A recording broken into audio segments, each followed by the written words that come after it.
Hi, welcome back to my channel. My name is Jacquelyn Lopez, and today I have a really easy DIY for you. This DIY is going to be a dupe off of a Target wreath from Threshold that costs $50. Our DIY is going to cost us less than $15, and it's going to get to be personalized however you want. These are the supplies that we're going to need. We're going to need a metal floral hoop, I think that's what it's called, some basic scissors, wire cutter, some wire to attach these to, assorted florals, and then I'm using a garland. You can use just floral picks for that as well. I did get my hoop from Michael's for $2 with a coupon. Originally it was $3.99. And then I am using this garland because I thought it was the most inexpensive greenery that I could find for this wreath. Some of the floral picks, even with coupons, would still be about $2 each, and I would end up needing about 4 to 6 of those picks. So then it would have been more than the $6. Originally, I was going to cut down this garland, but I could not find my husband's tin snips, so I did end up folding it in thirds. I wish I would have found them because I would have just used 2/3 of the wreath instead of the entire wreath.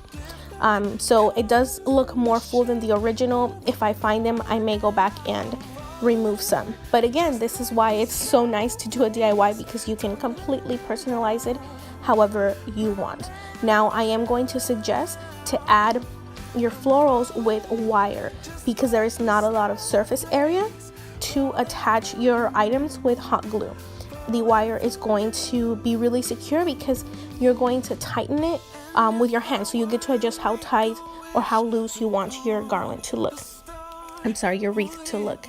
And also it makes it removable. That's why I'm using red. If I had used green, it would have blended in with my garland and I would not have known where to snip off next year if I wanted to change this wreath. I do get my floral wire from Dollar Tree, and it is more inexpensive if you buy a pack that has some black, red, and some galvanized. Usually it ends up being hidden anyways. So I'm just going to secure it in different areas. The wire will also hold the weight of the garland better than if you were to use hot glue.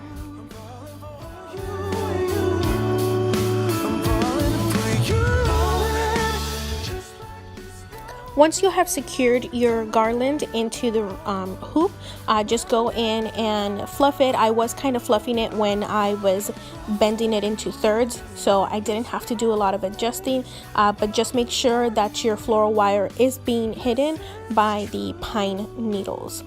These are the floral stems that I'm using, floral stems picks.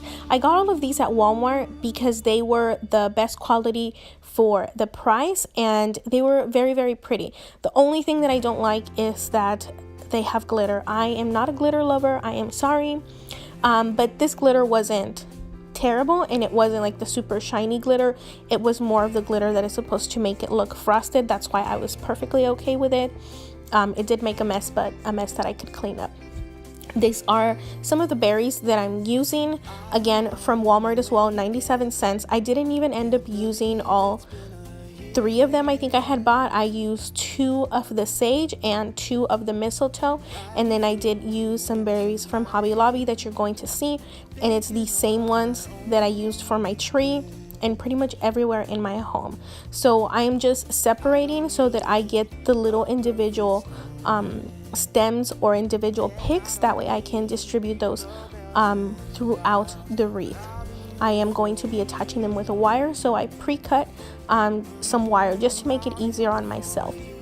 Now I'm going to do kind of a rough draft of where I want my florals to be by just kind of inserting them throughout the wreath to see kind of what I like. Look at all the Christmas lights,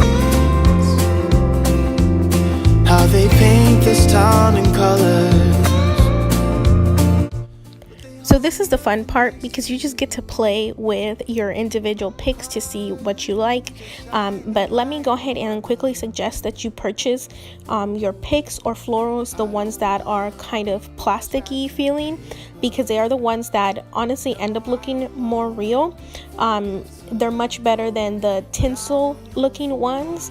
I am going to have this be an outdoor wreath, so I need it to last through like wind, and it doesn't rain or snow here that much. Well, it doesn't snow, but it has rained recently.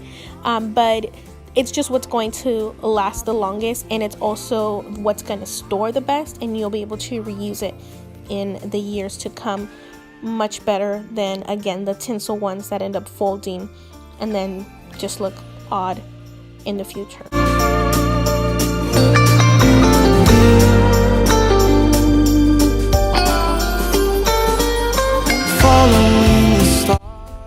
And these are the berries that I'm using. These were 79 cents from Hobby Lobby, and I'm basically adding these because it'll help tie in with other decor that I have in my house, because I am literally using them everywhere. I just love them so much. So once you have a layout that you like, just go ahead and attach them on, and here is all the little red wires that I used to attach them.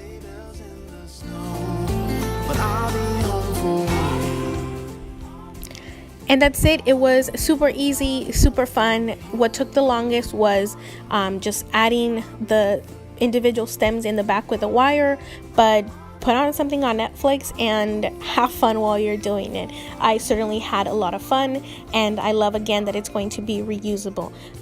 It is late at night, so I can't put it outside to show you what it's going to look on my door, but make sure to be following me on my Instagram. I'm going to do a lot more pictures of that over there. Thank you so much for watching. Again, I hope that you enjoy. Please subscribe if you aren't already, and have a very good rest of your day. Bye bye.